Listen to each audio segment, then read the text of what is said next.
Hello, and welcome to Friday Night Live. Speaking of graves and the afterlife, I was wondering what song I can sing that have the word grave inside.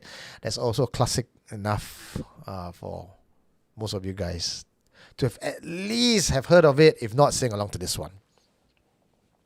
See if you can guess the band or the title, or the band and the title. You say you want diamonds on a ring of gold. You say you want your story to remain untold.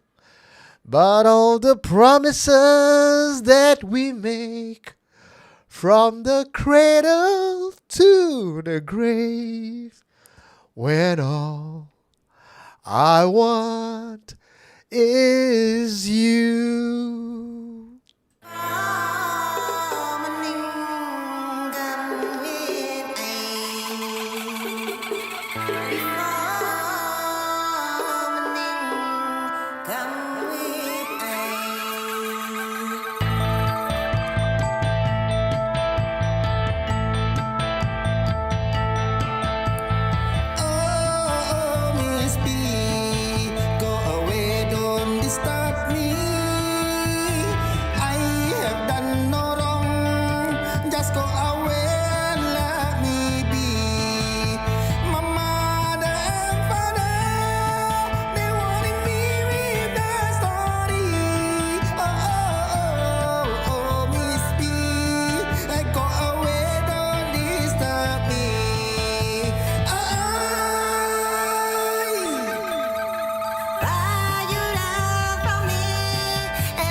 Is anyone here?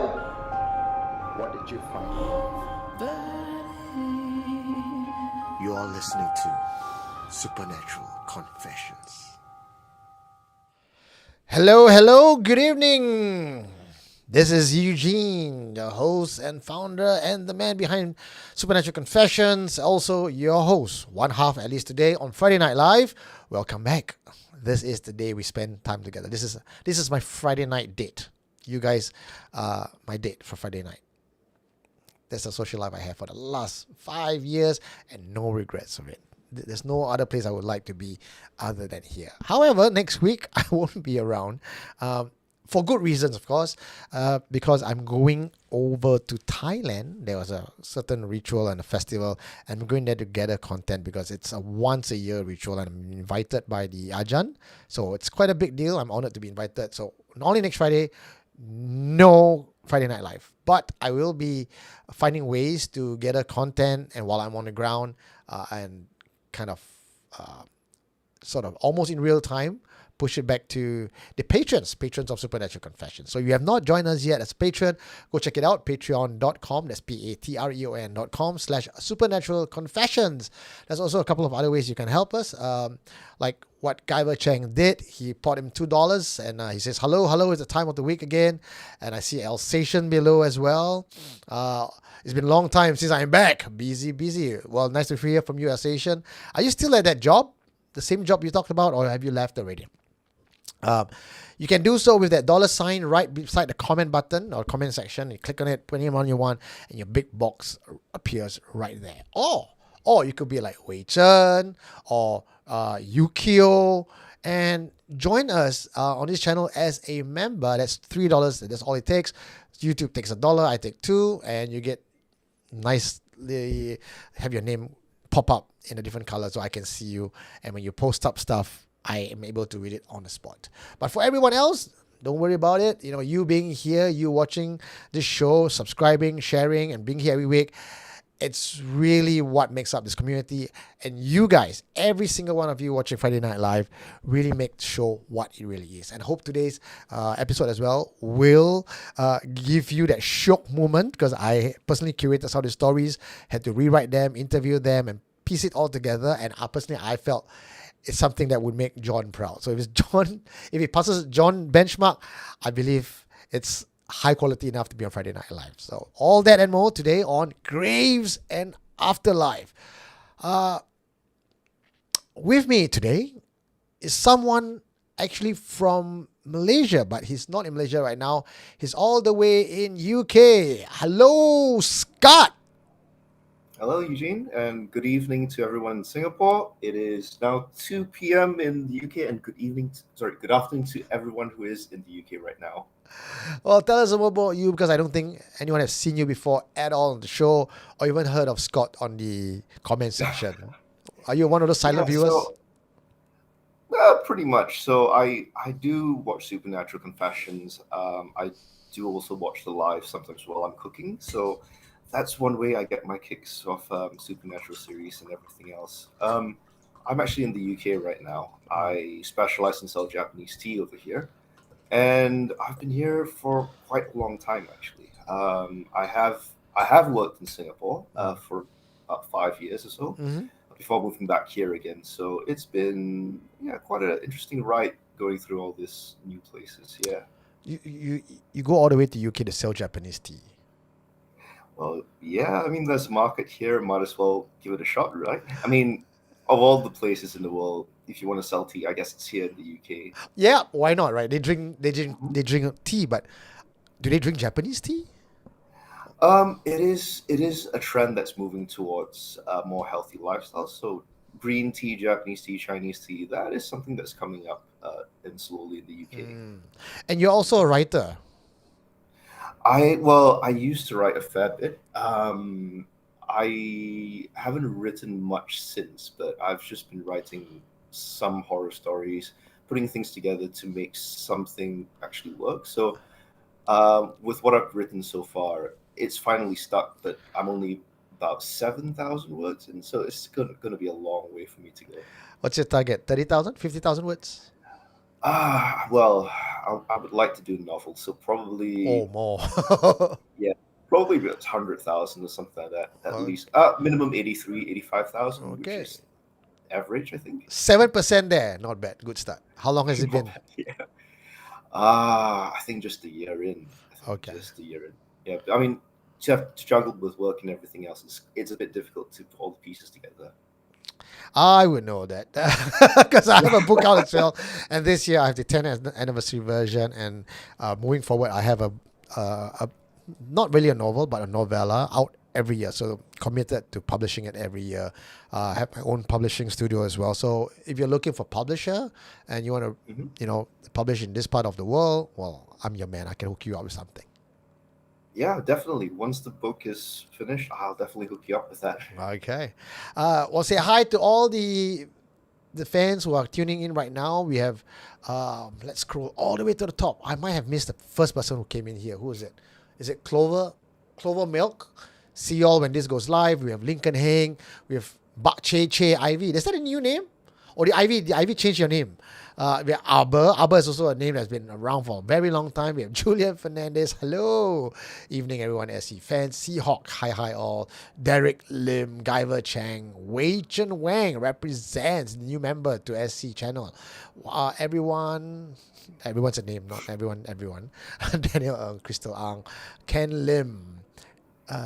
We have Chu An, I think that's a new name as well. I don't recognize that. Michael Koo, who's the guy working very silently behind Supernatural Confessions, diligently extracting all the stories from the last 10 years to put into our database. We have Derek from SG, Hello from Changi, I'm staying here. T. Emilia, Jacqueline Tay, Q An, Rod L, Jungle had stolen by Tekong, Miss P.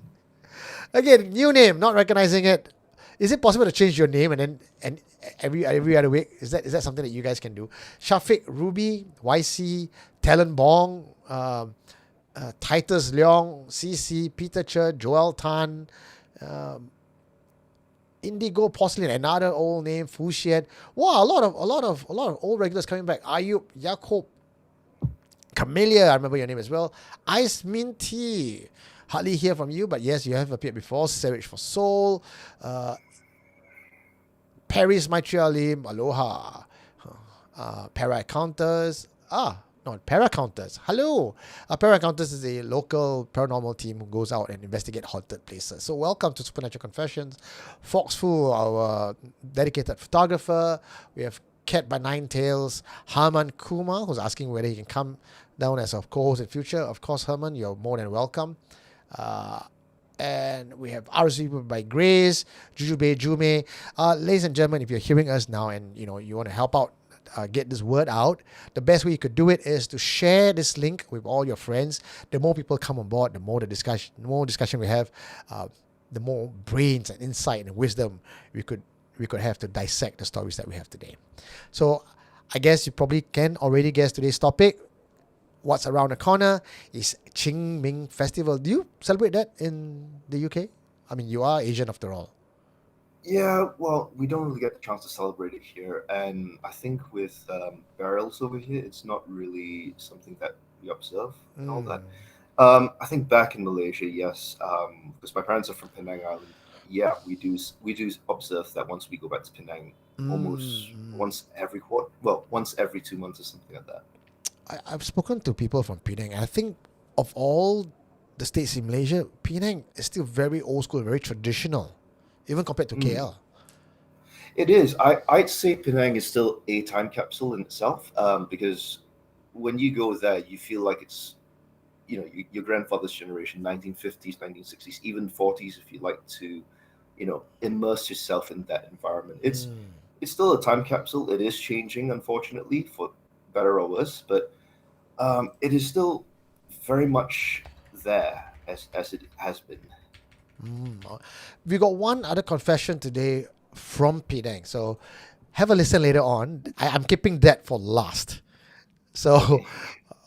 hopefully that one you have something to add on to that, because it's in Penang. I'm not sure how relevant it is, but I think when I heard that particular confession, to me it was both scary, touching, and all at once.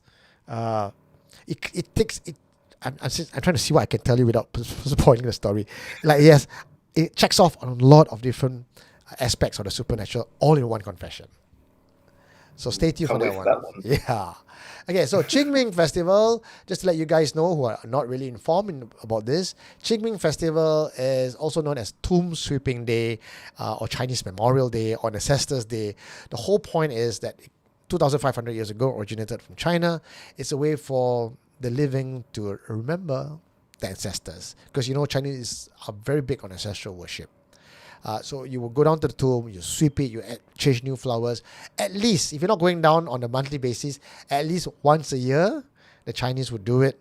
And according to the superstitions, if you don't observe Qing Ming, something bad will befall your family all the way down the generations. Again, I'm not sure how true is that, because most of us in Singaporean, I don't think we actually do that anymore. First of all, there's no more graves. So what happens? Everyone's going to get cursed down the line? I don't know. But listen to the very first confession we have. This one is a very short one. I think it sets the tone for today's story. All right. In the past 2 decades, my family was convinced that someone has placed a curse on us. Whatever we tried to do, nothing would be successful. My grandparents ran a wholesale business, but they were constantly swindled because they trusted people easily and eventually died penniless. When it came to my parents, they had to work really hard to build up a comfortable life for their family. But right at its peak, everything would come crashing down. It doesn't rain, it pours. We felt nobody can be as sway as us. Buy a new car, that very day someone will bang into us and speed away. Our previous house, a landed property, was the only unit affected by termites. It was so bad that the pest exterminators said they couldn't do anything. The best way was to tear down, clear the land, and rebuild. But it will cost us too much money that we don't have. Selling also was tough because how do we in good conscience sell a house like this without informing the new owners?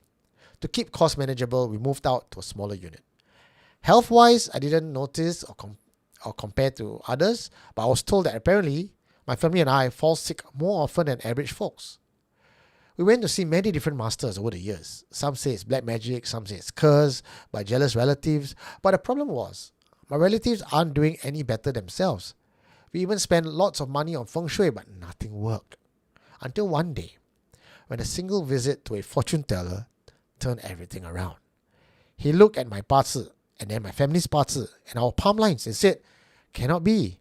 Everything should be okay. We were actually quite fortunate. But something is holding all our luck back. And that's when he suggested perhaps we should pay respects to our ancestors and do some prayers. The following year, we observed Qing Ming, we cleared tomb, we venerate our ancestors, even brought the tablet back home, and lo and behold, right after that, everything just went up and life couldn't get any better. So, coincidence or actual work of supernatural? That's quite a story, actually. Really hard to say because I mean, you could have a spate of bad luck, or you know, anything else can happen. But like yourself, I've never really heard, cleaning your ancestors' grave equals good luck in the end. Uh, really never heard of that. I mean, for us, we have always had the ancestral tablet in the tablet hall in the temple. Mm-hmm. So we do offerings there and then. But I guess if maybe there has something to do with it or something. Mm. This whole Chinese thing, this veneration of the ancestors is actually something was brought down from China, and it's so important back then to the Chinese.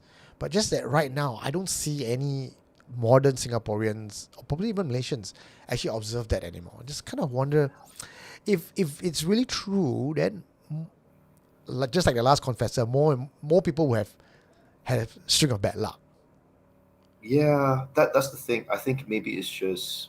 I think you mentioned about people's stars not being aligned, or maybe there was a certain item or some, let's just say, entity that was stuck with them for a while, and then doing some meritus thing might have just cleared it off. That could have been one thing, but I think like in terms of people in, I'm not sure about like Malaysia itself, but Penang Island, I do know that people still observe that because there are a lot of huge, I wouldn't call it cemeteries, I'd call it necropolis, because if you look from a satellite image on Penang Island, one of the biggest ones is at Rifle Range. If you look at it on a satellite, it looks like an archaeological site. So it's so densely packed that you think it's an archaeological site or is this actually a necropolis? And I think it is a necropolis as well. I wouldn't say it's a cemetery. And I think every Qing Ming, people go back and they do clear it up. So you'll see tall grasses in the fields all the time, but come to that point of time, it is actually cleared up, and then offerings are done. They burn the offerings at the side and everything else. So I think in terms of, I say for Penang, I think people there are still very traditional, so things are done in the most traditional and cultural way Mm. they've been brought up with. Mm. Now that you're from Penang Island, right? Do you have any stories from Penang? I mean, I got Oh, to ask you this, man. Like, do you have any ghost stories for us?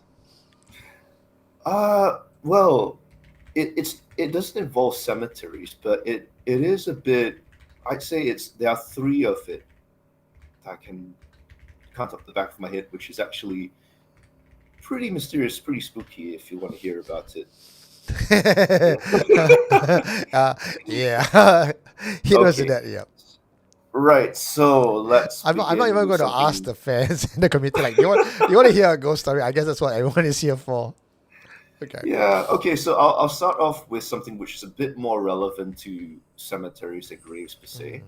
Mm. This is when I was in my first year in college in Brighton. So I went to Brighton. Normally I come in and out of the UK because I have relatives here. Mm. But when I started my studies and working adult life, it was mostly in the UK. So when I came to college in Brighton in 2005, I did stay at a particular dorm. It's changed now, but I'll get to that in a bit. So this dorm is meant for those who are of a certain age. Let's say if you're like 18 and 20 and over, um, this is the dorm where they put you in, Mm. and it's a pretty nice dorm. It's you really don't see anything wrong with it.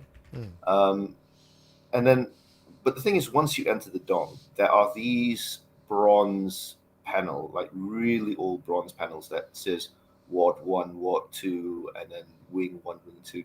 So I thought it was a bit weird. Why would you have something that says Ward One or Ward Two in a dormitory? And I thought nothing of Oh, it. okay. I thought nothing, but I think you know where this is going. I thought nothing of it at first, and as the days rolled by, I heard from my dorm mates and all that, who are now my good friends to this day. They told me, oh, this used to be a mental hospital before Fuck. before it came to be. And the first two floors, so it'll be ground floor and first floor, and lower ground floor. Those were part of the hospital wing, and what was rumored to be the courtyard where we would get together and everything, that was rumored to be the gravesite for the patients or the inmates. And me being me, I sort of like, yeah, that's probably bullshit, really. I mean, the ward, it could just be a hospital ward, I could say, but you're gonna say mental hospital. I was like, okay, I'm not dealing with this. So I was lucky to get the Yeah, I mean, the sorry new. to interrupt you there as well. When you say ward, firstly I thought it was hospital, and I felt it was scary enough. And then you went mental Mm. hospital. I was like, whoa, that's another level altogether. Yeah, that's exactly what happened, and I was lucky to be placed on the new level, which was level two. So that was all freshly built and everything else. And my friends were just so jealous about me. It's like, oh, I wanted the top bunk, and you got the top bunk. It's like, okay, So everything was on suite, la di da. Everything went well. And then I didn't think much about it. I just went exploring the halls, and I did notice there are a few odd things about it which make the story a little bit true as well. So there was an elevator Mm. that goes up to the first floor, but when it goes down to the lower ground floor, and if you shine a torchlight through, there is no floor, but you can see the elevator is stuck a ground, like just way below low ground. So low ground basement one, but there's no basement one you can get to. So that was a bit weird. Um, and all of a sudden, there was this one time I came down from, you know, to go out for my outdoor activities and whatnot. And this was in the morning. And I saw seven of the girls who I knew in the dorm. They were all huddled in the kitchen, and I looked at them. There was sort of shivering and pale faced a little bit. So I go up to them and ask, what happened to you guys? I mean, why are you guys all here? It's 6 a.m. in the morning. I'm already heading out for my practice and all that. And they said, yeah, we outdoors basically just open and closed at the same time. and it was a windless night. They were telling me so. In their dormitory, their closet doors, it opened for a just sort of like opened a little bit, and then slammed Oh. all of them, and 7 of them just like legged it from their rooms. And okay, that started to freak me out a little bit. So I thought probably there's something there to it. Um, of course, watching Ju-on the night before didn't help much to me. Um, and there were times, there were actually times in the building where sometimes you can hear the nightingales sing and the Mm. crickets sing, but there were nights where it was just plain silent, like you couldn't hear anything. And that particular dormitory, because it was for senior levels, they were always noisy at university or college, always noisy at certain weekends, Friday Mm. nights, and all that. But there were nights where it was absolutely just dead silent, Mm. like everyone just didn't want to do anything about it. And what made it, what confirmed things for me was as I was leaving the dorm on my final day there. I loaded everything up in the taxi to take me to my new residence. And as I was heading outside to the gates and all that, I turned to my right because I thought I saw something white on the ground. I thought it was, I thought maybe it's just a stone or something. And I had a second look, and there was actually a gravestone on the ground saying "In loving memory of so and so." Yeah, and and then from that day onwards, I was like, yeah, I think they weren't lying to me. I think they were just probably telling me the truth or something. Um, and yeah, that place right now Mm. has been torn down and is now I think it's a service apartment right now. Mm. So built on the grounds of a former mental hospital, per se, I think. Sheesh. I mean, between because you have straddled both side on the Angmo side, UK side, and on the Asian side, which is worse for you? Which kind of hauntings worse? Hmm. Hauntings. Well, the thing is, right? I don't see any difference to it. To me, as long as I'll put it this way, as long as they don't bother me, I'm not going to bark back at them because I'm the kind of guy who would sort of like say, "Look, I'm not doing anything to you. Why are you doing this to me?" kind of thing, and I would sort of like put my foot down, stand my ground, kind of thing. But I think to see something in the flesh itself, Uh huh. uh, it's it's kind of unnerving because I know a lot of people have these things where, oh, Asian ghosts are much more scarier Uh huh. than European ghosts. I think that's not the case. I think they can both be scary. It's just that if you are in the right place at the right time, in the right context of things, Uh huh. it's still really bad. One of the other places I've seen before is obviously the Tower of London, but there was a picture. What because I studied architecture a long time ago, Mm. and there was a show where they were trying to show what we can do with the space between the Tower of London and the that pathway between those two entities Mm. in the buildings. And right in the middle of that picture, I don't think anybody noticed it, but there was a person, a lady in black who was actually hitless, and this was because there was high exposure or something. But Uh huh. with all the stories of Anne Boleyn being there and everything else, it's a bit freaky, I think. Mm. Yeah. So Oh, yeah, go. yeah. There's Go ahead. some Sorry. questions from the community on the comment section asking about that door that you said slam at the same time. Were they in different rooms? Because you said there's 7 girls, right? Are they only Yeah, one room, or there were 7 different rooms and the doors all slam at the same time? 7 different rooms all slammed at the same time. Apparently, Okay. that. Mm. Could it be? Could it be? Just throwing this out there by Crystal Ang. The doors opening could be due to the difference in pressure in all 7 rooms at the same time. Yeah, I don't think so. It's really hard to say because the layout of the room is such that the window is basically if the windows was open, Mm. possibly, but the window is okay. Imagine so this back is the window, right, Ah. and then right across from there is the closet door itself. So even if there was a draft or wind coming in, it would not have done that. And all these doors had those latches, and um, they do so like do maintenance on it all the time. So I don't think it was that. I mean, if one of the dorm doors just slammed by itself, yeah, okay, we could speculate it to be pressure or something wasn't right. But for all seven of it to slam at the same time and for them to run out, yeah, there's something. And Something have else that is happened weird. ever since that? Is that a regular thing or just a one-off?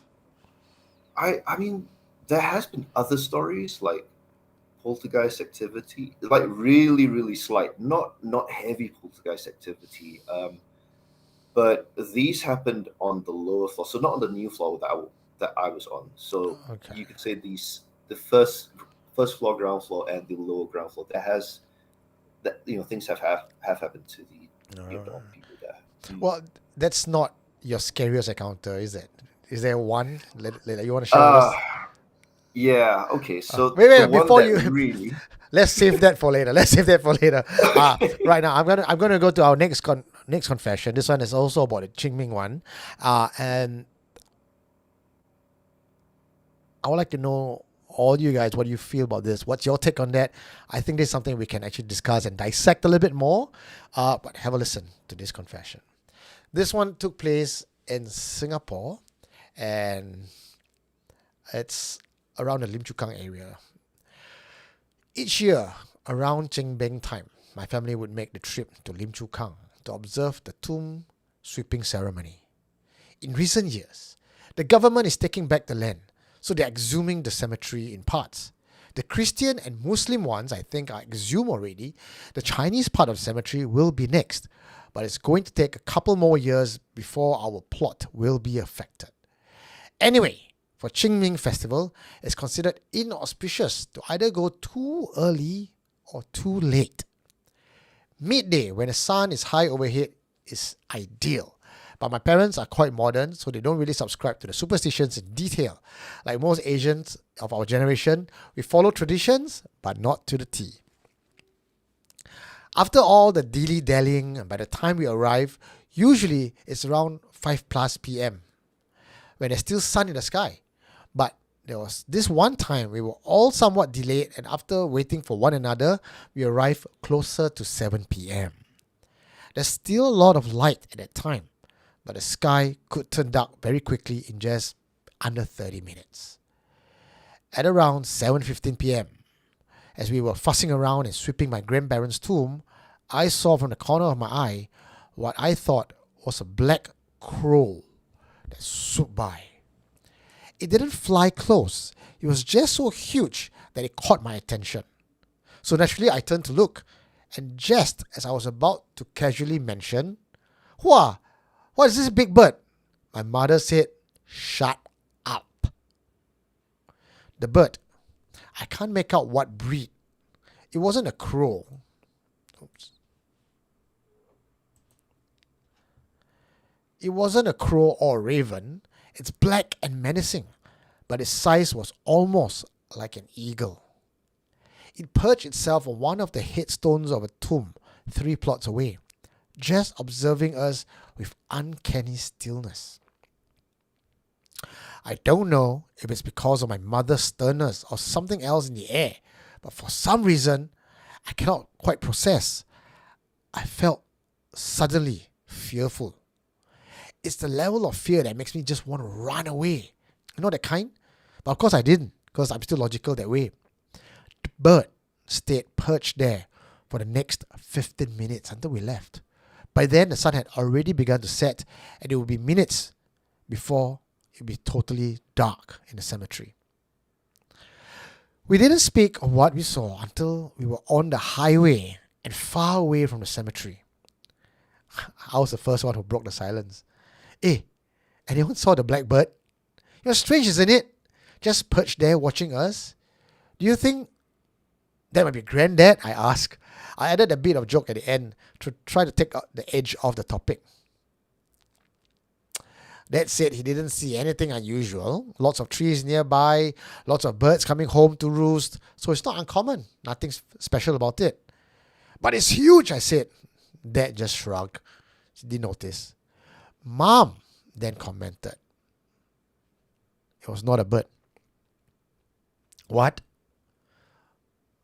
"It wasn't a bird. You saw a bird. I saw a shadow, like a person in a hoodie. Actually, I saw it first in the tree near us. He was there when we arrived. At first, I thought it was a person because I can see it swinging its legs. And then I thought to myself, who in their right mind lah would sit up in a tree in a cemetery? So I just avoided looking directly at it, but I kept my body turned at an angle so that I could still see it in my peripheral vision. That's when I told you guys to hurry up, but you all didn't seem to get it. Then Dad replied, "You nag all the time anyway. How to tell the difference when you're trying to hint to us?" Okay, so that's what happened. I asked. Then what happened? I asked.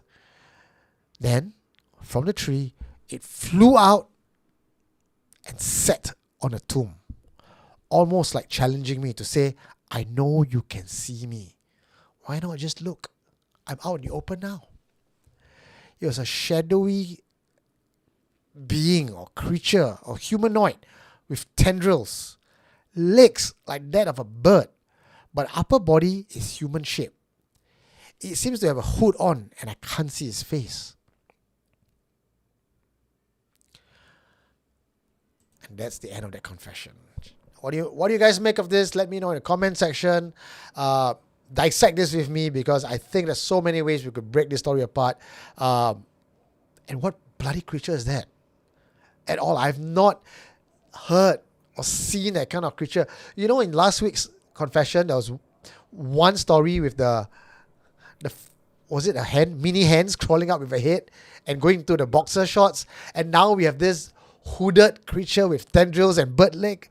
Like, what the hell's going on? Our Hatu just evolving.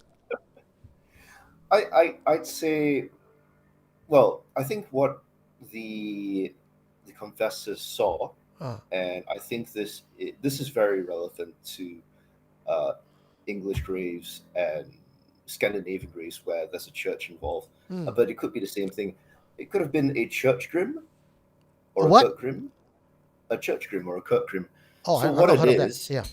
a church grim or a Kirk grim is basically an entity that guards the the surrounding church and the gravestones that you know that it encompasses. The ritual goes is that it's normally a dog, a black dog, Okay. that is seen around the gravestones. Uh, the the the reason it's been put there is to guard the graves from evil spirits and grave robbers, and people who want to do the graves and church harm or something like that. Okay. So the ritual is that they would bury a dog alive in the church in order Fuck to no. manifest that spirit to guard the place.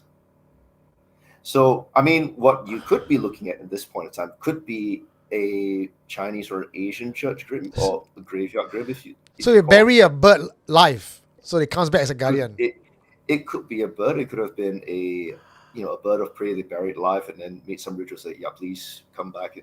I mean, even in Japan they have they call it bake inu. So Bakerio. Do I know? Oh yeah, no. bake inu. Oh, So Bakino. Okay. basic bake inu, the way they do bake inu is they would bury the dog up to its head and sort of like put offerings around it until the dog dies, and then its spirit becomes um, like a protectorate or something to give you, help the family or something like that. Something like that. That's what they call it. Bake.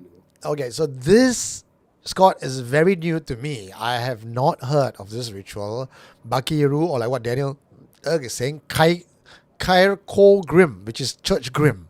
So Yep. apparently Yep. there's this thing where you bury animals while they're alive, offer it some ritualistic offering, and then when they die, obviously a painful death, they come back as guardian of the place. Are you like anchoring them there and force them to be a guardian? Because it doesn't sound like a happy death. Like, I don't think Yeah. it was a It's voluntary it's thing. it's something people used to do in the medieval times. So there's a lot of things, a lot of superstitions with church and graves and all that. And one thing people are very, very sort of like concerned about is people disturbing the graves or coming to the church and Yeah. disturbing. Worse still, the reason why you have gargoyles in churches is to keep away evil spirits as well. Yep, yep, yep. So that's another reason why. So the church grim or the Kirk grim Mm. is something that the ritualizing came up with, like, pre Christian, or mixed it together with Christian pagan kind of like rituals and stuff like that. Mm. And that came. That's how you get black dogs in UK. And now the only danger to this is that you have to be careful with black dogs in the UK, especially in places like Dartmoor or moors and stuff like that. Places where you wouldn't happen to see like black dogs, because the story goes, if you see, well, a lot of different entities with different names, but two of the more famous ones in East Anglia would be Black Shuck, or Northwise would be the Barghest. So Barghest. Okay, the that's like a ghoul-like creature, yes, so undead. it's a large dog with either two red eyes or one glowing eye Hmm. on its forehead. And I think the legend or the myth goes is that if you see a black dog in the countryside, like the podcast or Black Shark, you're not allowed to tell anyone you've seen it for a year and a day. Otherwise, you would. It's basically an omen of death, really. So you would die just by telling it within that timeline. Um, but the only the discrepancy behind is that on the southern areas you have also black dogs, but some of these black dogs are more benevolent than Hmm. those in like East Anglia and stuff up north, for example. So Okay. hard to say, but watch your footing in the UK, I guess. So you would think that this could be actually a witchcraft, because I'm looking at the comment section. Some people are saying it's a tiao lang, it's a black bird. And then if you're talking about olden time, medieval times where they follow this ritual, I know for a fact London Bridge has bodies buried under the foundation of the bridge to keep it secured, because in the latest I think in the last decade there was a renovation work done on the bridge to stabilize the foundation and do repair works, because it's obviously a very old bridge. They actually Mm. found bodies buried within the foundation of the bridge. I think we got to be careful with London Bridge, because a lot of people get mistaken for London Bridge and Tower Bridge, and those two are not exactly the same. Ah, Yeah, okay. But yeah. So bridges in if general it's had a tradition of burying people alive. They did. It actually spans all the way to Asia as well. So Mm, in Japan, there are stories about, yeah, people being buried alive in foundations of castles and bridges as well to keep things stable. correct. There was even a Japanese term for that particular ritual. Like, you would sacrifice people to the buildings. And in Japan, this only probably happens in Japan, there would be workers who would willingly sacrifice themselves for the bridge to keep it safe for the village. Hmm. So Yeah. perhaps that tradition might have trickled all the way down to Asia, and the burying of a guardian bird somehow in that cemetery might actually be a thing, because we know there were rumors of bridges during the British colonial time where they did bury people under the Hmm. bridge. And when they did renovation works on the bridges in Singapore, some of the oldest bridge, they actually found full-bodied skeletons in the foundation. Yeah, I've heard about that as well. It, I mean, it is possible. I mean, if we're talking about the this blackbird in the Yeah. cemetery, I mean, it could be some sort of like church grim ritual that we are not aware of, not Mm. privy to, because then again, when was the cemetery actually built? If we know the timeline, we can sort of estimate. Okay, I'm guessing this 100 is years when. ago, because on Mm, on the in Kopi Hill, that's the oldest cemetery that we have in Singapore.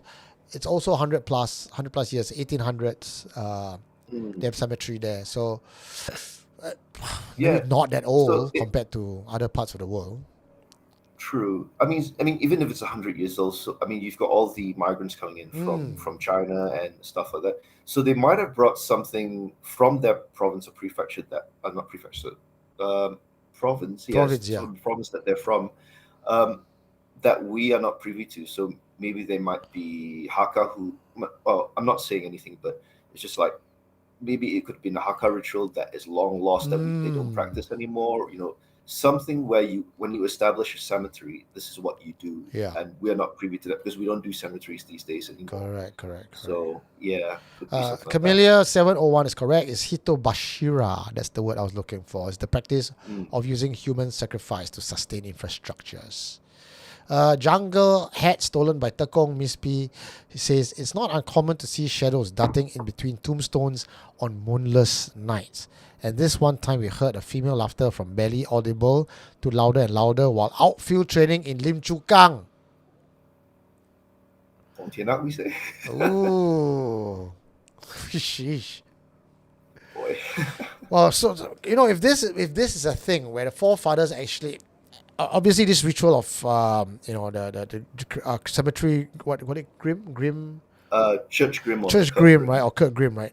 Obviously it's a very old ritual, and it may have passed down from different cultures and trickled down to Singapore. It's just not something that you have heard until this confession came about, and then there's a possibility of that particular entity, bird-like legs, half shadow, half humanoid, being the guardian of the cemetery. Sheesh. Oh, fuck, yeah. Well, you have one more. Okay, before you tell us your scary story, I've got 2 stories to share with you, short stories that happened during Qing Ming time. Now, so this was told by my mom. So sometimes when Qing Ming is around the corner, we don't know because we don't have one of those Chinese calendar these days that tells you the lunar months and everything. And it was during Qing Ming time, and my mom, you would usually go to Changi Beach, along the bridge there, and throw flowers for my grandparents, which is her parents, right? There's one time it was Qing Ming, and she forgot about it. It did not occur to her, and when she was sleeping at night, she felt someone touch her hair, like stroking her hair. And then she's like, "Hey, what's wrong?" Then she woke up, and right as she woke up with a shock, the first thought that went through her head, of all the things that she could think about when she was all woken up from her sleep, was that, I need to go to Changi to throw flowers for my parents. And then she went back to sleep. And then when the morning she woke up again, she was like, why did I think that? And then when she checked, she realized it's Qing Ming festival. So we don't have a cemetery to sweep, but at least I think the act of honoring the ancestor is still practiced. And there's other time, I went down with her. So, starting 3 years ago, I would go down with her to Changi, and we would observe Qing Ming festival. And what she liked to do, she'll buy flowers and she'll toss it into the channel that leads out to the sea. And she would do this. She said, watch. Every year this happens. She'll throw flowers. Throw. So like she'll have a bunch for my grandfather. She'll have a bunch for my grandmother. So she will hold the bunch of flowers, and we will mention their name for so and so and so. This is for you. And we throw the flower into the water. For some reason, and this happens only during Qing Ming, right? The flowers that we throw for grandfather and the flowers that we throw for grandmother would somehow float and merge together with each other. Know that we throw it at different timing, yeah? And they'll float to catch up, and then they will cross over. That two bunch of flowers will cross over and then sail out to the sea. So my mom would say, yeah, see, that's a sign that grandpa and grandma are still together. And I just have it's not that I'm skeptical, I'm very superstitious, but for some reason, when mom says something, it's almost like a knee-jerk reaction to go against her. I go like, no lah, it's not lah. It's just the current of the water lah. You pull anything out lah. You just watch lah. So there was one time I was so convinced that I'm right, but I needed to prove that I'm right, so I can rub it in mom's face. So this was after Qing Ming. I didn't go there. I didn't mention any name, and I went about the same time so that if the tide was to move, the current was to move in that same speed, it would be apple to apple comparison. And I threw the flowers in, and they never catch up. One would sail out to sea first, and the other would just sail on its own path out to sea. Never in any other time other than Qing Ming do the flowers actually catch up with each other and cross over. Explain Wow. that. Yeah, I think to be honest, I think that is definitely it's definitely supernatural. I think it is because, like you said, if you were to throw something in the sea, it is very unlikely that it will cross paths unless maybe there's an undercurrent or something. But Mm. for it to happen so many times, it's that's definitely something there. So I mean, it's a good sign. That's a good thing. Yeah. You know. Yeah, I mean, the only Qing Ming story that I know Uh, of, I've experienced it once, and this was, I think it was really late at night, like 2 maybe 3 a.m. in the morning, and okay. because my house, my parents, no, my father's house in Penang, where my grandfather, paternal grandfather, is quite old, um, and what we used to do when we were kids, like my cousins and I, we would all sleep in the rooms given. So my cousin's family and their family, so say five of them, would all be crammed into one room, Mm. and I would be in another room with my parents, my siblings, and all that. And then the uncles would be in another room, so and so. There was this one time I remember I got up in the middle of the night and I smelt tobacco, like that kind of tobacco, that really fragrant, pungent tobacco that comes from pipes. And I know for a fact that when my grandfather was alive, he used to smoke, pipes like maybe once after lunch or something. So really, I'd say he's really traditionally, typically English in that Mm. form and style as well. Um, and I smelled it that night, and I thought, oh, he's come to. It did freak me out a little bit because I was like, wait a second, it's not daytime. Because if it was daytime, and you know how hot Penang is, if it was sort of like residual, fragrance coming off from the wood, where the light from the sun, the heat from the sun, sort of like, you know, sort of like releases those, scents and all that that's been captured before. Yeah, I could understand that, but this one sort of like said, yeah, it's 3 a.m. There's no light. That's definitely something there. So I was like, oh, Mm. okay. So I just said hi and then went back to sleep after that. That's It it. was nice. That's it. It was That's it. But it was a nice feeling, to be honest. It's something, you've not seen your grandparents for years on end, and Mm. Mm. to to have a sense to say that, oh, I'm here to visit. Yeah, it's kind of Yeah. nice actually. Yeah, I get you. Like, regardless whether there's a scientific explanation or not, to be able to sense and believe that your grandparents have come back, right? That Mhm. belief is enough to just fill us with that warm, fuzzy feeling. Yeah, Yeah, I like that. it I like is. that. I know Mhm. some people actually do get freaked out when when their deceased loved ones actually come back. Yeah, I think to be honest, I think anybody would be freaked out at the start. Like even I, when I first experienced that, I was freaked out for a minute, and then it sort of dawned on me, oh, uh, my grandpa's just come back to visit. Really, it's nothing wrong with it because we've known him for so long. It's just Yeah. that, it's a shock to the system. Oh God, All right. that's his scent. That's this and that. But if you Yeah. So if it's you just. take on some other school of thought where some people believe, like in the Malay belief, the dead don't come back. The dead is just Mm, one way. You go and you don't come back. So if anything comes back pretending or at least appearing in a form, in this case either smell or sight, in a form of your loved ones, is usually an evil entity trying to use tuck on your heartstring to cheat you. mm. Well, I mean, there is the argument, but I mean, I I think when we delve too much into a sort of like things where we believe that is that we don't see the broader aspect of it. It actually could be something else, right? Mm. Because what is said in by one preacher doesn't mean it's universal to Yeah. all. And I think that even for, I mean, this is just my opinion, so don't Don't crucify go you. on it.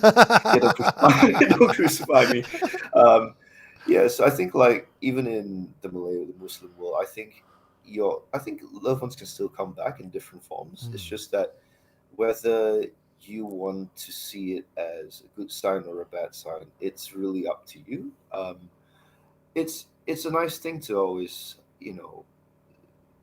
experience to say, oh, my grandfather came back to You this know, in world. a Peranakan thing, we believe that you see a moth or you see a grasshopper and it comes back. That's our loved ones. That's grandma, that's grandpa. Like if they come back into your house. We have a question from RSVP by Grace. I want to have your take on this. Is it good Mhm. or bad to dream of the deceased? And thank you, Crystal Ang, for your donation as well. I will share a secret with you peeps later. What the hell? What a cock tease, Crystal. Okay, so Jesus Christ. Okay, back to RSVP by Grace question. Is it good or bad to dream of the deceased? Your thought, just your opinion, nothing wrong with it. Honestly, I don't think it's wrong. I don't think it's bad at all. I think it's there's a lot of things that could come to play. It really could be your subconscious mind where for the day, for example, you've been thinking about a loved one that's passed or Mm, something. And it comes back, in your dream you sort of like bang, mm, you start dreaming of that person. It's not I don't think it's a bad thing. mm. Um it can be terrifying to see things in your dreams, whatever it may be, but I don't think it's a bad thing. If you think it's a bad thing, then, like for example, if you see somebody, I mean, like a loved one suffering in Yeah. their dreams, then perhaps it's good to tell someone about it. Mm. But if it's a happy thing and it's good to see them again, you're interacting with them, why not really? I mean, I if dreamt of it's John. Remember? I had a story once. I told a couple of episodes back. You had a dream of John too, isn't yes, it? Yourself. yeah, I did actually. I'll tell them. I'll tell them right now actually. Okay. So I've never met John before at all. I've wanted to meet Eugene and John together for quite some time since COVID began, and I started watching Supernatural Confessions. Um, and the day I contacted Eugene, just to send my condolences, there's a funny story behind that too. But yeah, I I was in between sleep on that first day, and I had a flash of a sort of like a vision, something like that. I saw John wearing a red Hawaiian shirt, smiling, and then it's like a wispy background, something like this, white wispy background, and that was it. Just for the moment, it was gone, and I woke up from Mm, that. I was like, "Oh gosh, that was a little freaky, but maybe it's a good sign." yeah. And then I spoke to Eugene again I mean, a couple of days because we were deciding on something to do. I think a day or two after that conversation, um, the same thing happened to me. I was in between being awake and asleep.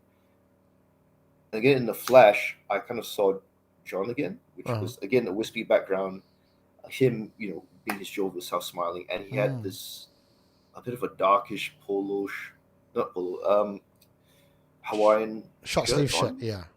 Yeah, so and Eugene actually told the story a while back, saying that that's they sort of like buried John in that, cremated John in that sort of like a dark, just a dark blue shirt, which you mentioned or something like that.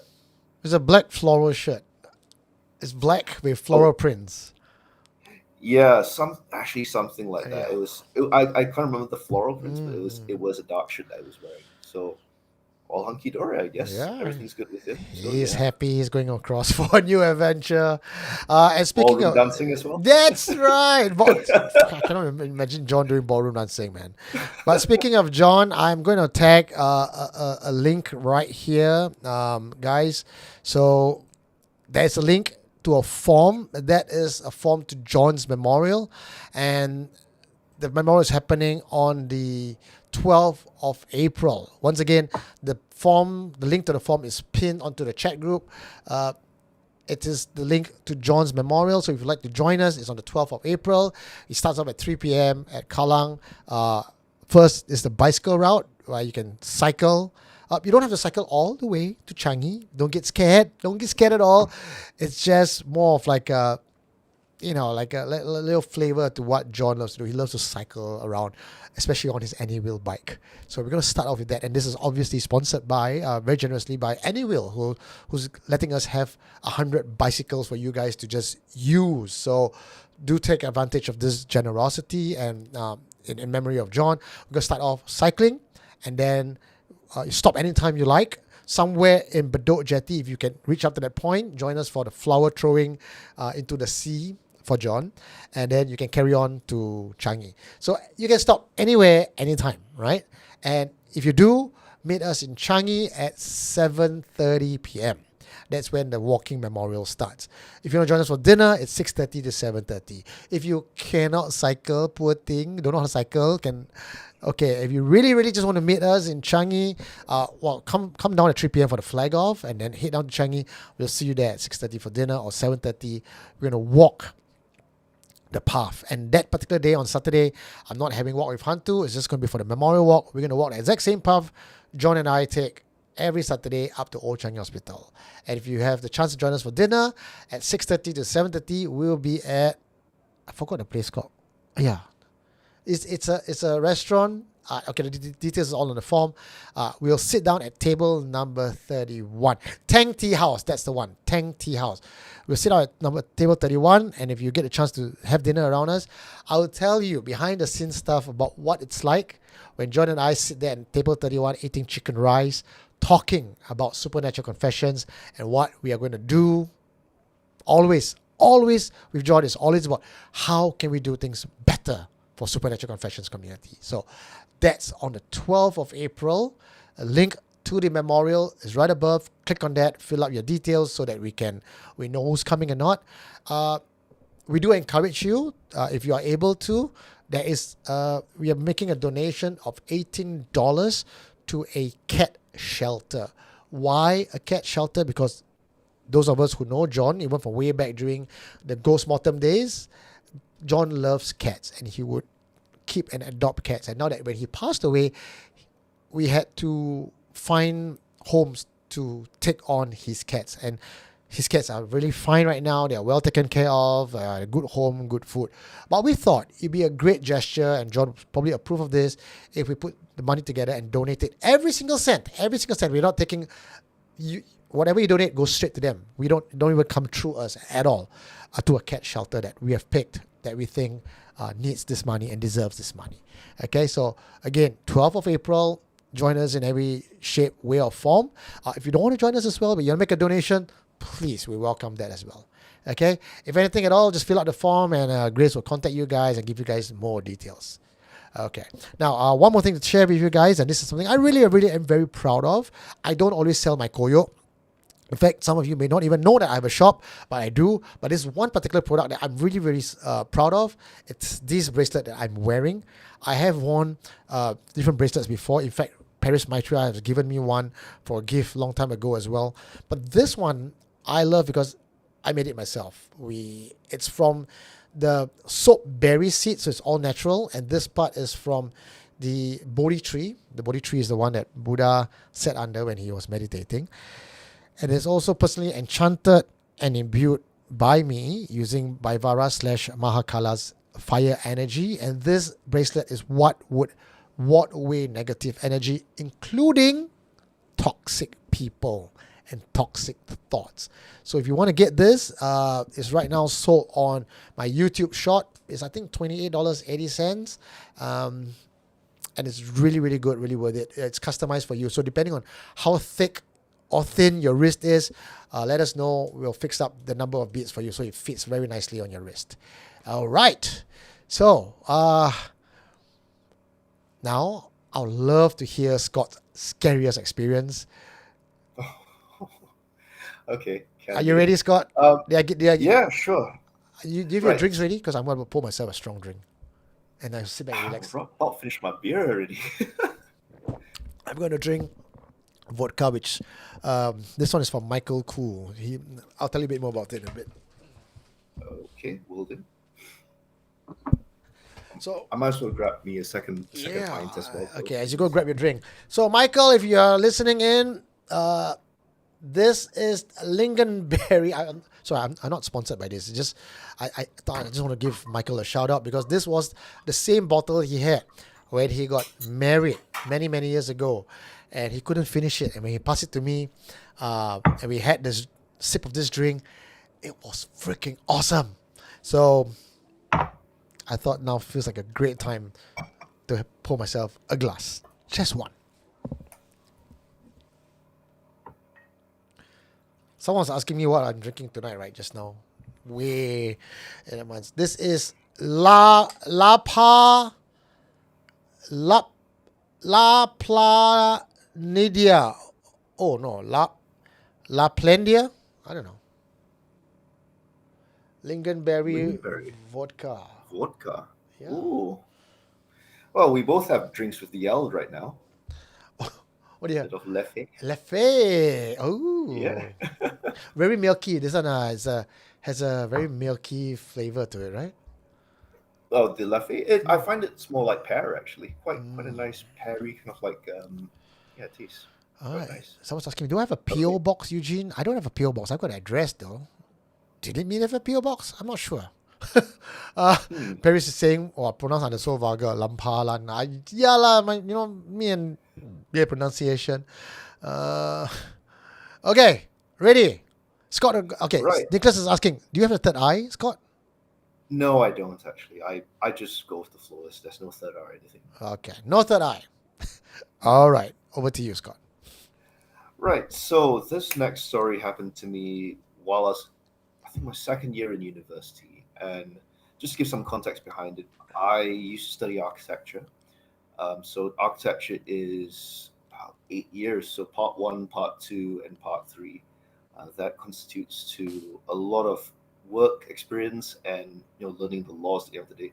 So this happened during year two of my part one, and we normally are taken to sites to do surveys, and one of the sites happened to be Dover. And as we all know, Dover is famous for Dover Castle and the whole Operation Dynamo, where they started to ferry Allied soldiers from France all the way back to the UK during World War II, during that great retreat from Europe.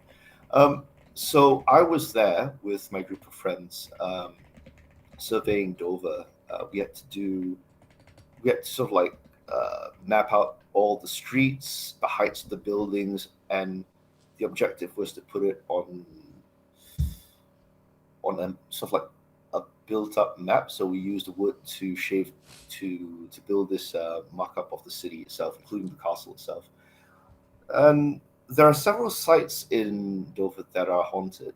One of it, obviously, is the castle itself. But I think a lesser known site is the war tunnels, which is where they used to take soldiers from the top of the hill and sort of like ferry them down towards the base of the hill. And there was this one night where we finished late. I mean, obviously it was winter, so it was about probably 5:30, and it was as usual rainy a little bit and wet and all that. So by the time we got to the tunnels, the rain had stopped, and I did my investigation, well, my survey, which was to take pictures of the area, and I took the picture of the entrance to this tunnel, which was part of the battlements for the soldiers to come down. I didn't think much about it. Took the shot and went home later on. And I was using a digital SLR at the time. Um, Took it home, had a look through the pictures, and what I saw in that picture was something even I can't explain today. It was a wavy kind of like mist. It was almost the silhouette of a human, but it was wavy and white. And I said, that can't be. I mean, I know it was a high exposure, but there was no wind, there was no rain. I mean, the rain had stopped already, and it wasn't misty or foggy. It was a clear night that night. And in that picture, I have it somewhere, but it's I have to find it out and share it with Eugene some other time. But I have it. I've I took a picture of it. I didn't think much about it, and we went home that time. Um, I think it was the same night or a night after I went back from that site survey. I was sleeping, and I shared a flat with my Indonesian friend at the time. And how it is that my room is here. So my room is here, and his room is just next to mine. Right.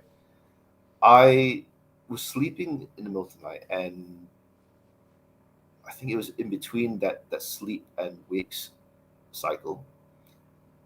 I heard a woman's voice right just right here, my back was turned, and she was actually calling my name. And the way it sounded was a young woman, like if I was say 20 something at that age, right? So someone around my age, but a young woman in a very coarse voice. She called my name. So obviously I got startled and I got up. Scott. Yeah, that high pitch, like really high pitch, Scott. almost there, getting there. So that happened. I got up. I was like, okay, it's just a dream, Let's go back to sleep. Okay. Went back to sleep. Happened the second time. I got up. I heard my name being called. I got up. I looked. Scott. I'm providing the sound So effect. This is a budget sound effect, guys. but yeah, so something like that. I got up again. I looked around. I tried to listen. I thought maybe my friend was pranking me or something. But what I remember is that my friend he's really like, well, he's big size. He's like I'd say sumo wrestler size. Sorry, I don't mean to sound bad, but trust me, sumo wrestlers are pretty strong and pretty fast. So Okay. yeah, you'll be surprised. Um, yeah, so I thought it was him, but there wasn't any footsteps. There wasn't any like pam pam pam pam or any noise being made. So I thought nothing of it. I thought maybe second time what could happen the third time. When went back to sleep the third time, and again between being awake and sleep, I heard it again right after hearing that. This time I was really in a cold sweat, literally in a cold sweat as I got up, and I looked around. And I thought, it's got to be my friend. He's definitely taking the piss out of me. I walk out the room, down the hall, and just like I said, our rooms just next to each other, right? So it's very thin wall. So I slowly opened the door to see where he was, and he was knocked out. He was sleeping, snoring, and everything. I stood there in the door for a good 1-2 minute, just to see if he would get up and do something, like catch him in the yak or something. Okay, nothing happened. So I closed his door and I just put something right outside his door. So if he does come out, he trips out, bangs his foot against, that object. Nothing. I went back to sleep again, and this voice of this girl came back to me again. And this time I think I was probably shitting bricks by now. So I got up, I sat up straight in bed, and right in front of my bed is actually a window, like two windows, like right there, right? And my bed's about somewhere there. I got up and I walked towards the window, and I sort of like, you want to have the fight or flight thing. I opened the window, and I nearly shat myself because it was so dark at night, and you don't want to see anything that's out the window. So I opened it, and what I saw, not above me, but on the ground level, was a white fox that just ran away. And I was like, shit, is that I don't know if that was a fox spirit or anything. And I just left it. 3 nights later, oh, sorry, 3 days later, um, I got up in the morning. I turned to face what I thought I saw was there was a woman or a girl in bed next to me. But the thing is, I couldn't see her eyes. I could see that she was smiling. So this was covered with her bangs and everything, Uh, and she was just smiling at me. I couldn't even move from that position. I was just stuck there. And by the time I got up, she was gone, like absolutely you gone. almost had a ghostly girlfriend, and she's cute too. I don't know if she's cute or she's just playing to be cute or something. I Is don't she a know. succubus? Did something happen that you're not telling us? Where you say I couldn't move. Was there like a missing part of the story that you're not telling? No, no, no. I mean, I was single at the time, and I did get up in the morning. So I was like, I was like, oh look, well, this must be a dream. I got a girlfriend next to me. It's like, wait a minute, I can't see her face. I can't move. Why the hell she's smiling at me? It's like something out of that show, Smile. She's just grinning at you, but you can't see her face. And I was like, You got hit on by a ghost girl. I know, man. It's not a pretty picture. It's pretty horrible. I've got a text message. Obviously, this person did not want to put a comment in the comment section, but the person said, "Oh my God, where do you find Scott? He's such an eye candy." So you've been appealing to both Fox Spirit and the living as well. So good job, you Scott. I'll drink to that. Thank you. Oh dear me. What are you gonna do? Oh God. What have a wee bit too much of a Oh my drama? God, it burns. It burns. It was a bit too much. Oh boy. It went on the wrong way. Oh, Okay. no. I'm going to read you the last confession, which I personally feel it's really, really short. Okay. This is something John will approve, and I want you guys to have this confession. I'm going to read it out. So if you're not ready, now's a good time to pay attention. Drop all you're doing. This is the final confession for tonight. No names mentioned, but this one took place in Penang. All right. When my Akong passed away, he left behind lots of antique junk. I guess some were of value, but because it wasn't taken care of at all, though vintage, they were not maintained in a good state. His father, which is my grandfather, was a rack and bone man, and some of the items that he had kept were from that era. Easily close to 100 years old, maybe more. We threw most away, gave away some, and the ones that we could salvage, we kept. Kept with the intention to sell, but life got in the way, so in the end, they became our junk. One of the antiques that we took in and placed in a storeroom was a large wooden statue of Quan Kong, carved from a single piece of wood. Mom kept having nightmares since Grandpa died, but, well, that was to be expected, wasn't it? She said Akong, her father, was still with us and cannot leave. My father either didn't believe her or didn't know what to do, as he just ignored my mom, hoping that all this rubbish talk would go away. For the Chinese belief, the spirit of the deceased should have crossed over the bridge to the other world by the 7th day.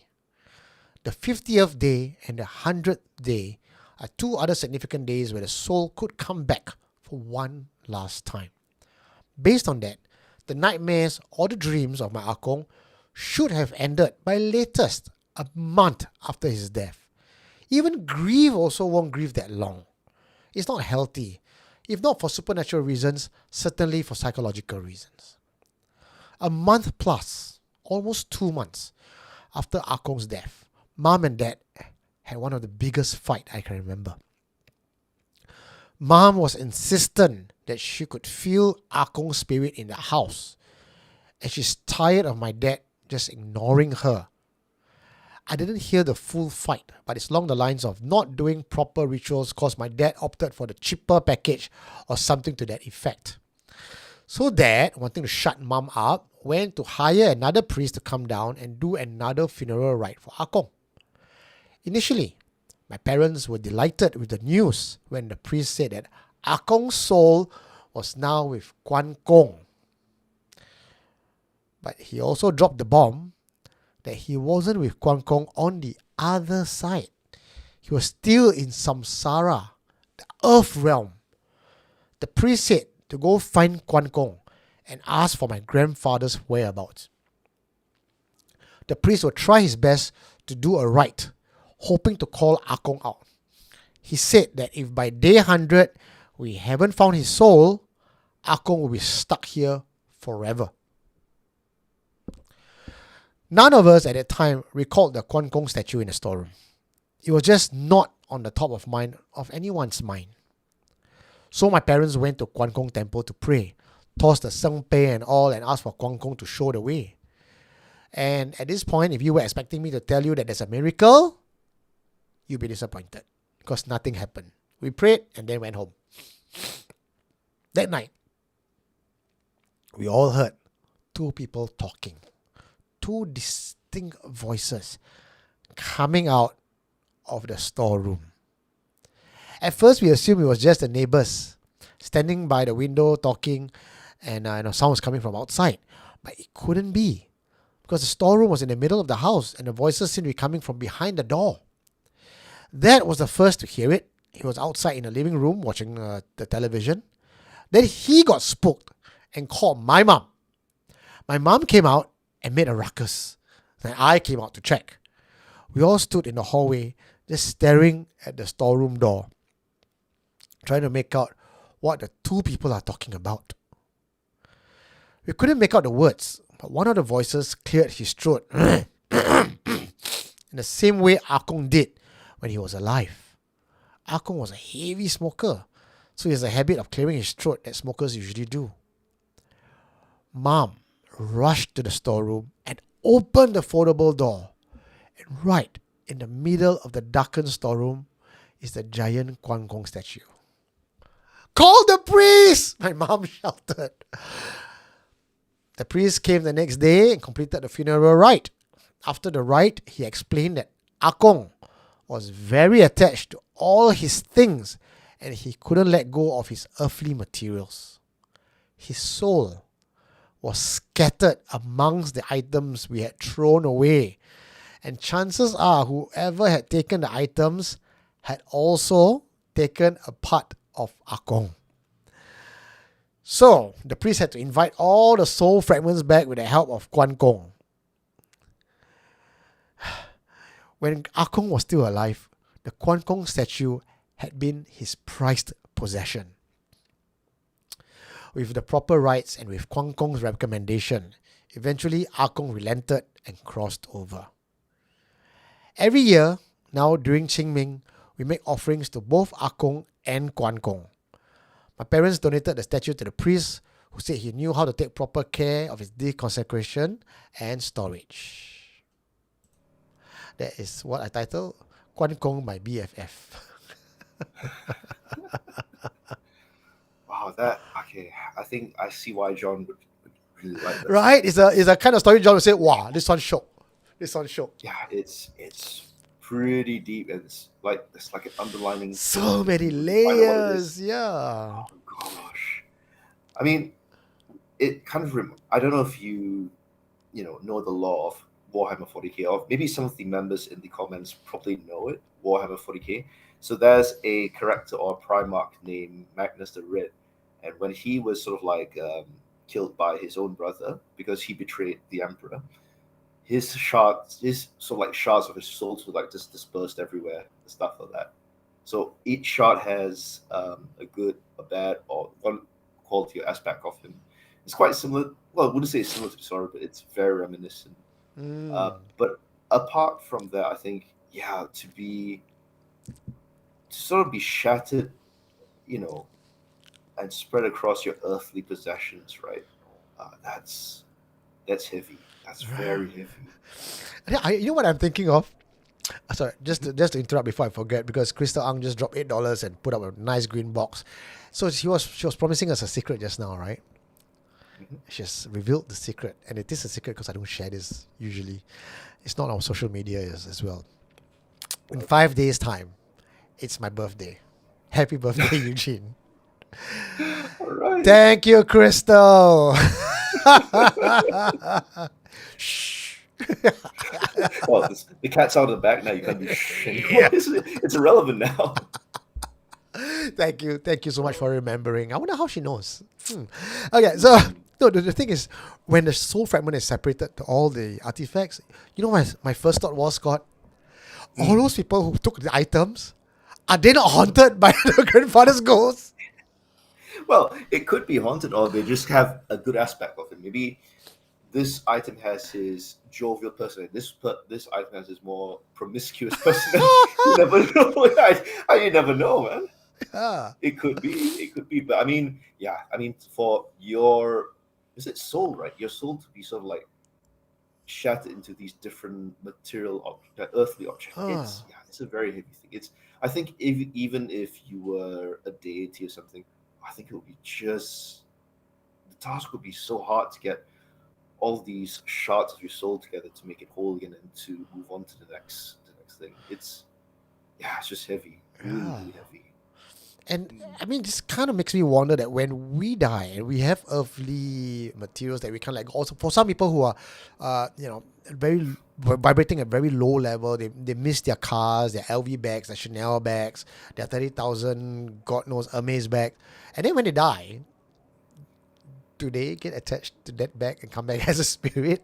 I mean, it could be possible. I mean, if we look at, well, you could say it like Swords and Chris, for example. You have a Chris right now. Yeah.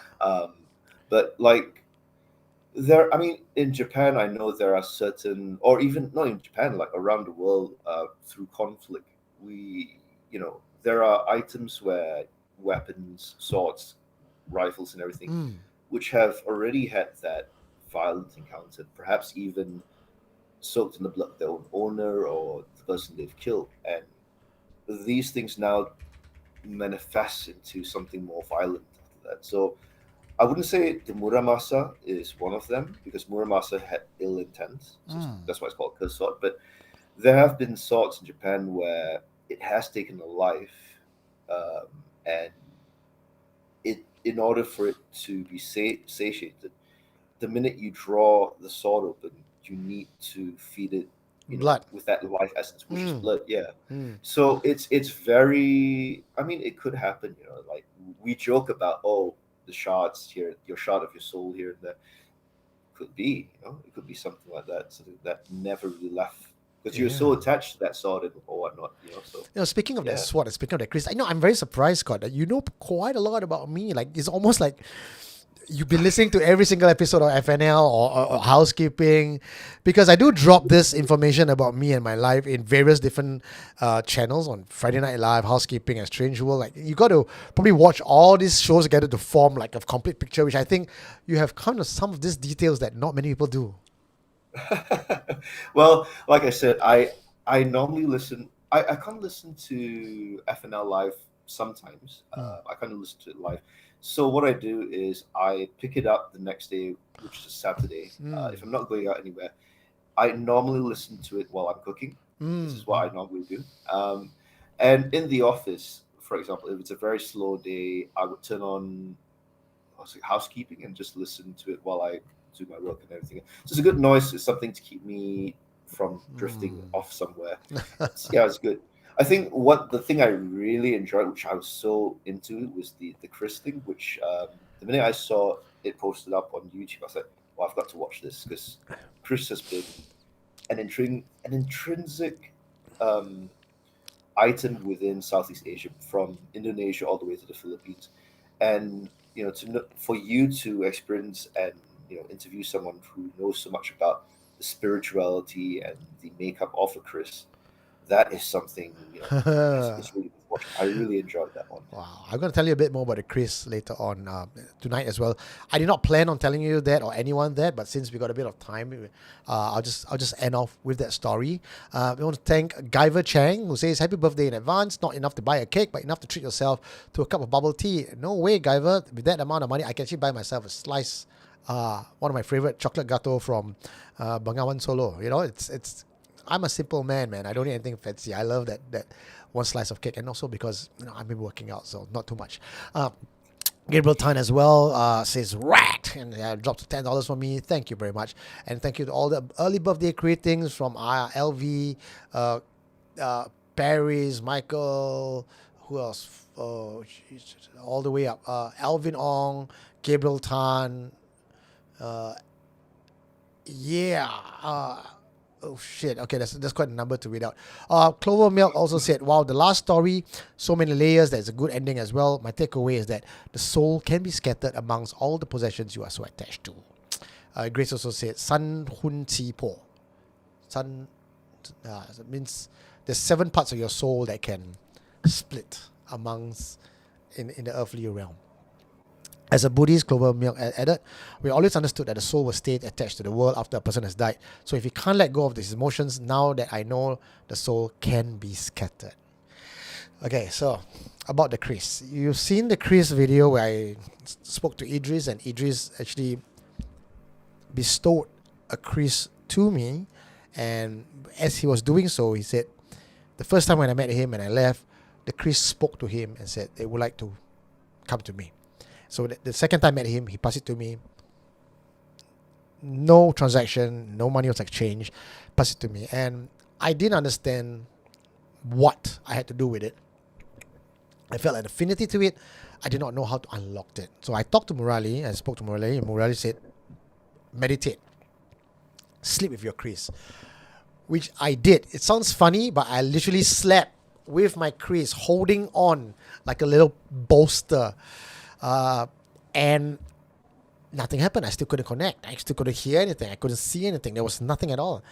And sometime in end of January this year, early February, I think the first week of February this year, I met up with a shaman who happened to be a dragon shaman. And I thought, okay, the Chris had dragon motive. I think, why don't I ask him about this Chris? I know Chris is predominantly Malay and Indonesia. He's a Japanese shaman.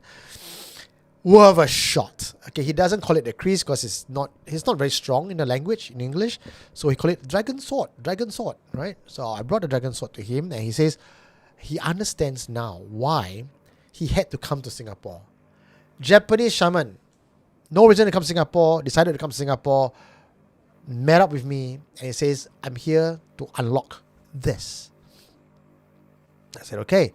He unlocked it, he imbued some power, and there were some rituals along with it that I had to learn and master and practice. And he says, go find Land of Dragon. Okay. Where the fuck is Land of Dragon? Do I have to put this in a suitcase, fly to China? Fly to Japan? A Land of Dragon? Where? Not knowing or not thinking that Singapore is also Land of Dragon. Because if you know the folklore and the legend of Singapore, the mouth of the Singapore River, that's the dragon's head. So the spine is all down from all the hilly region on the western side of Singapore. That's a dragon spine. Along the dragon spine, I can't tell you where exactly, there is a spot. It's known as a very sacred spot, and that has dragon energy. So following week, after the shaman has left, I met up with a confessor who says, I want to show you something. So I went with the confessor to that space, and he was sharing some stories with me. He says, this is the priest who handles this place, he has a dragon energy. And he says, look at the foundation of this shrine. It has dragon pillars. And I go like, what the fuck? This could be the Land of the Dragon. And immediately I said, can I meditate here? He says, okay. I said, can I come down tomorrow? He says, okay. And so I went back home the next day. I took my Chris. I came back down to this place to meditate. Meditation, nothing fanciful happened. I just meditated. And then I met the keeper of the shrine. He says, oh, chit-chat. Then I was about to leave. And then something told me, show the keeper your Chris. And I said, okay. So I showed him my Chris. And then he was a very cool, chill dude, like laughing and ha ha ha. And the minute he saw the Chris, his reaction was over the top. Now I understand the vision. Come.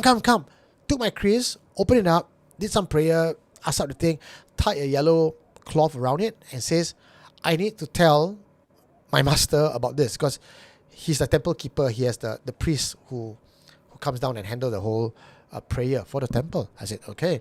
And he says that usually people don't get to see the priest because he's always very busy. He's doing a lot of things. And I mean, you don't just pick up the phone and says, priest, I want to see you, right? Unless the priest is running a set service and is charging you for it.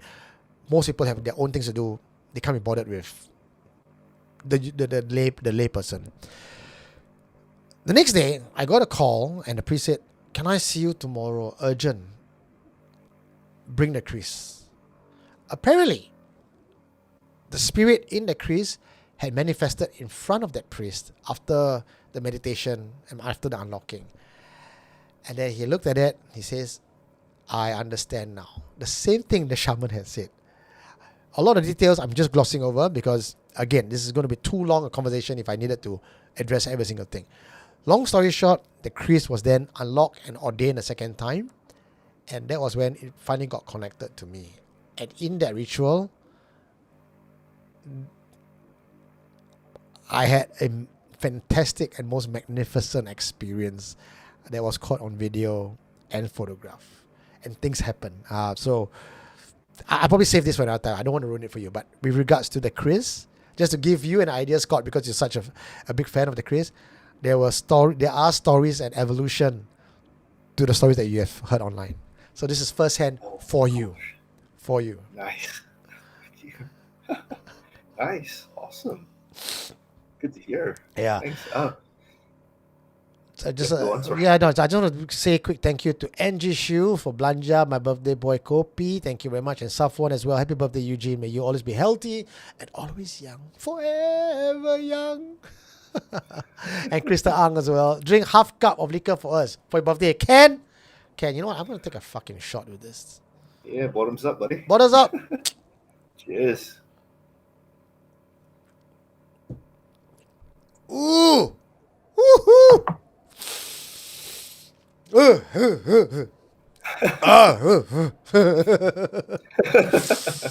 Oh boy. Oh, boy. That'll put some hair in your chest then. Yeah. So, Michael Kuse, using Chris story sounds like a main character trying to fix up a weapon to fight a big bad. Talon Bong said unlocking the magic sword. Jason C says Eugene on the quest to unlock his dragon Chris. Talon Bong said merry annual birth anniversary, Eugene. Thank you. We get creative in the way we wish each other now. Fox will say one word shock. Gail Cha Kway Tiao says Eugene gives a dragon punch. Oh, you can. The story on that too. I'll show you next time. Pin C says, will John come back and wish Eugene happy birthday? I wish. I wish. Now, with regards to John, there is someone who I'm meeting up next week. And I did not ask of this. It's purely coincidental. There was no searching for an answer. Everything just fell into place when you're doing spiritual work. There is a medium who is also a fan of Supernatural Confessions. And she is able to speak with the deceased. That's what she does. That's her shtick. But again, she doesn't outwardly provide this service publicly and announce it on the billboard because it can get a little bit controversial. And apparently she has a message from John to me. So I'm going to meet up with her next week to find out more. Crazy, right? I don't know. T. Amelia, thank you as well. Thank you so much. Oh, boy. Yeah, so I mean, we kind of overran time, but all this, the last part of the conversation is not planned and not scripted at all. It just came out because Scott talks about the Chris, one thing led to another. Crystal, pecah lobang, tell me it's my birthday, and now we have this. Oh boy. Yeah, I mean, hopefully there'll be more Chris stories coming out soon, or if you have any further objects that have a story to it, here too. Yeah, I'm sure it will. I am about to run possibly mid-April after I come back from Thailand and probably before John's memorial ride.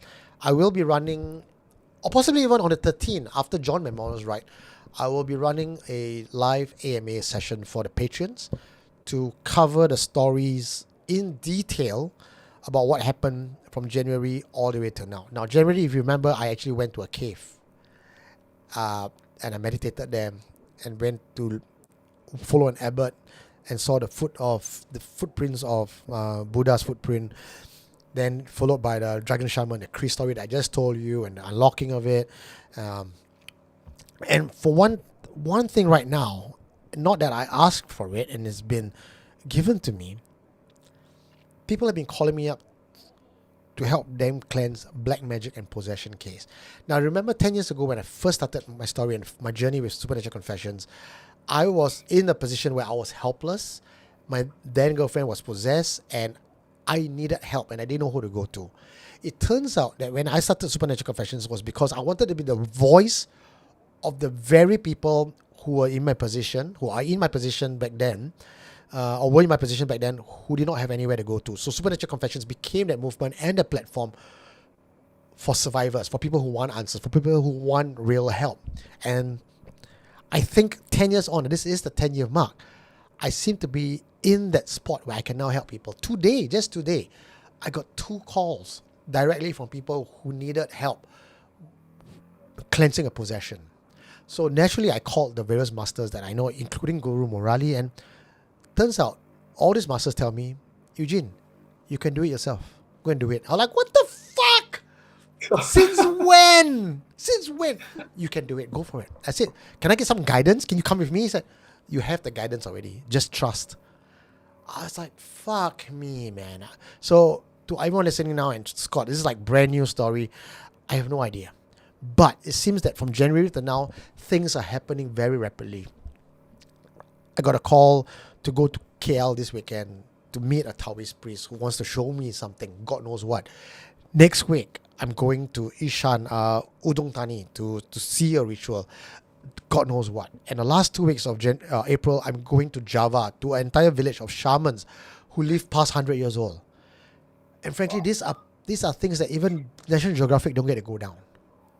So I'm very, very blessed. And I would like to thank the Supernatural Confessions community and the patrons for backing me up to allow me to do this full time. I would not have been able to pursue any of this, helping anyone or seeing all these things to bring content to you if I couldn't do this full time. So thank you all so much. And I want to do this right by you guys. So on the 13th, I'm going to give you an AMA session or that week. And if you're not yet a patron, please do consider joining patreon.com/supernaturalconfessions, where I share personal details. Because the reason I don't do it publicly is not that I'm shy or trying to hide anything, but there are 130,000 subscribers on Supernatural Confessions who don't care about Eugene Tay. Let's face it, I'm not that important. They want the stories, they want to be entertained. The stories I'm about to tell you is very much a personal story that you would only care if you're a fan of Eugene Tay beyond Supernatural Confession. So that's why it's only going to be for people who care. Because I'm sure I can run a live show and people are like, who the fuck is this guy? What is he talking about? I don't care. Give me ghost stories. Like, yes, ghost stories every Friday. You guys have that. So patrons, you get a different part. You get an entire different behind the scenes story because I know you care. You should call it Beyond the Veil then. Supernatural Confessions Beyond the Veil with Eugene Tay. Fuck, I'm going to take that, Scott. That's thanks to you. Beyond the Veil, Eugene Tay. That beats an AMA session anytime, man. That's behind the scenes, Beyond the Veil. There you go. There we go. Alrighty, Scott. I hope you enjoyed yourself today. Thank you, I did, and thanks for having me on Supernatural Confession. And to everyone else in Singapore and the UK or Europe who is watching in, stay safe and have a good time wherever you are. I will be seeing Scott very soon in the month of August after all things have died down and I'm a bit free because what we didn't share with you guys yet, and I think it's still very premature, I am very thankful to Scott who has done a lot of legwork to build the itinerary. Because in August, I do wish to go down and find Scott in person, who's going to bring me down to some of the most keras haunted places in UK. Apparently, there is a hamlet, a village that is more than 300 years old, with some of the taverns there that's haunted as fuck. And if some of you remember the stories that we talked about in UK last time, the Camden Bar and all that. So Scott's my man on the ground and my co-host for that particular episode. I believe I'm going to go there and meet you in August. So let's get that planning real soon. Will do. And if you want to see Eugene go face to face with a vampire in Highgate Cemetery, come on, tell everyone and just build up that vote for it. You boy, I'm looking forward to that. I mean, I want to live forever, right? Just bite me. Oh, be careful what you wish for, buddy. All right. Hey, Foxfu is saying, hey, I think we would like to vote for Scott to be back. I would love to put a voting out right now but we are running way behind time, guys, at 11:45. So if you could just put down your comment section right now, should we have Scott back in one form or another? Obviously, he's 2:00 now in Singapore, in the UK, and he has not had lunch yet because as he was preparing lunch, he dropped his chicken on the floor and he didn't have time to remake his lunch because he got to come for a live show. So that's how dedicated Scott is. Thank you, brother. Thank you so much. No worries, buddy. My pleasure. Yep. Okay. So we'll see you guys not next week because I'm going to Thailand and I'll see you the week after, the 11th of April, one day before John's Memorial Bicycle Walk and Bicycle and Walk Memorial. My name is Eugene. That's Scott. I'm Scott. Signing out. We'll see you guys next time. Good night, everybody. Bye-bye. See you guys. Good night. Good evening. What did you find? You are listening to Supernatural Confessions.